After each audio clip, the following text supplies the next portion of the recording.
Dan kali ini gue akan menceritakan cerita terkait sebuah pengalaman yang diceritakan oleh narasumber kita yang masuk ke DM Instagram Rumah Gudang Misteri. Dia menceritakan cerita yang ketika dia dan teman-temannya ospek ataupun pelatihan sebuah organisasi masyarakat yang bergerak dalam bidang konservasi lingkungan. Namun pelatihan itu kacau balau karena ada satu dari antara mereka yang hilang dan sampai saat ini belum ditemukan.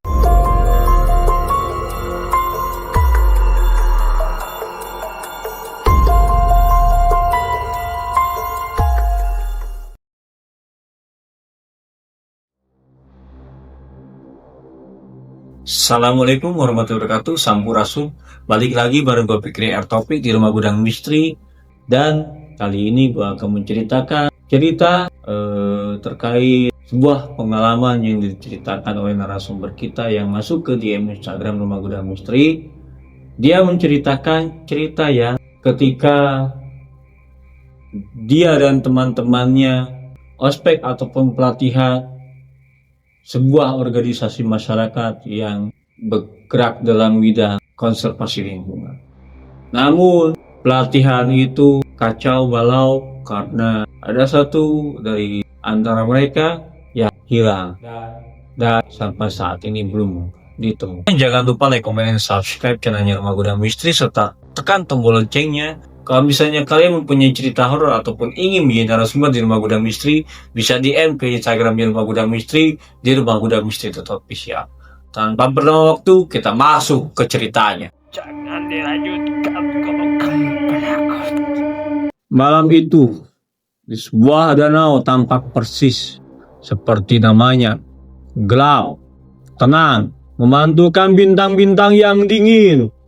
Ini adalah lokasi yang dipilih oleh kelompok Aruna, sebuah organisasi masyarakat yang bergerak di bidang konservasi lingkungan untuk pelatihan kepemimpinan tahunan mereka. 20 anggota, sebagian besar anak muda dengan semangat membara, berkumpul di tepi danau yang dikelilingi oleh hutan pinus yang lebat. Pemimpin mereka, Bapak Jaya, seorang pria parubaya, berwibawa dengan tatapan tajam, berdiri di depan sebuah tugu batu yang ditumbuhi lumut. Selamat datang di Danau Gede. Suara berat Bapak Jaya memecah keheningan. Tempat ini sunyi, terpencil dan menyimpan cerita. Pelatihan ini bukan hanya tentang konservasi. Ini tentang menemukan kekuatan batin kalian di tempat yang menguji batasan. Pelatihan dimulai dengan kegiatan perkenalan dan sesi motivasi yang biasa. Namun, atmosfer perlahan berubah ketika Bapak Jaya mengumumkan agenda utama, yaitu uji kepercayaan. Setiap dari kalian akan melakukan perjalanan soliter sendiri mengelilingi danau hanya berbekal senter dan kompas.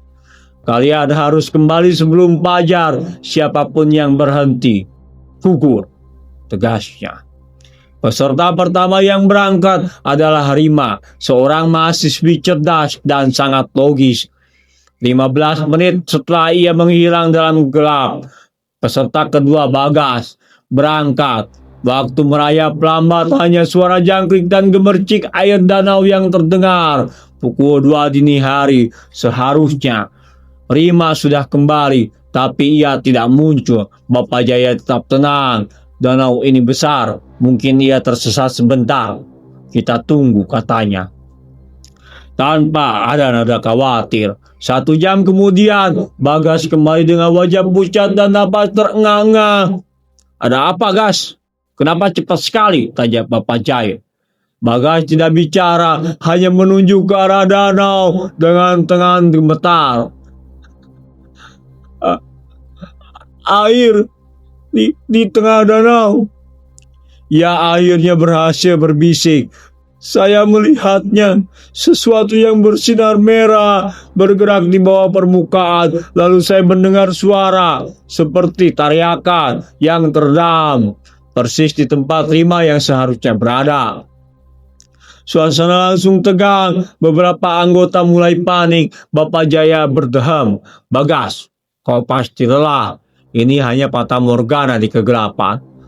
Tapi Bagas bersumpah, ia tidak berbohong. Kecemasan mencapai puncak menjelang subuh. Rima benar-benar menghilang. Tepat saat matahari mulai menampakkan sinarnya, seorang anggota yang sedang buang air di pinggir danau berteriak. Di tepian air, dekat tugu batu tempat Bapak Jaya berdiri, ditemukan sebuah syal tenun milik Rima. Saat itu tidak basah, seolah-olah baru saja diletakkan di sana, dan di bawahnya terukir kasar di tugu batu sebuah simbol aneh berupa lingkaran yang dikelilingi 3 garis melengkung. Bapak Jaya mencoba menepis. Mungkin Rima kembali dan meletakkannya di sini sebelum pergi mencari bantuan. Namun, salah satu anggota termuda, Mira, yang selama ini diam, maju. Mira adalah seorang pustakawan yang sangat mendalami sejarah lokal. "Bapak Jaya, simbol itu," kata Mira. Suara bergetar. "Itu bukan simbol biasa. Ini adalah lambang yang dulu digunakan oleh kelompok Surya, organisasi yang juga bergerak di bidang konservasi. Tapi mereka dituduh melakukan ritual sesat di danau ini puluhan tahun yang lalu."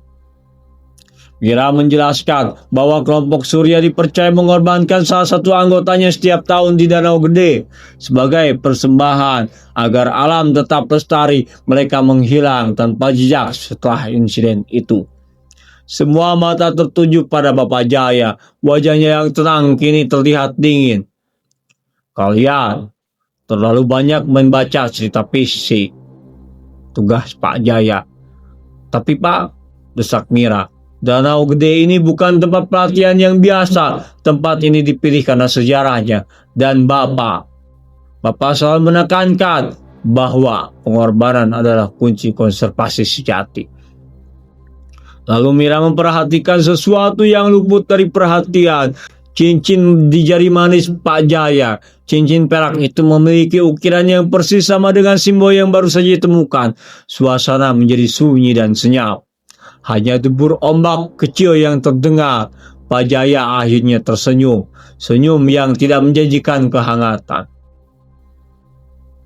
Organisasi Aruna ini didirikan atas dasar yang kuat, atas dasar warisan yang harus dilanjutkan, katanya.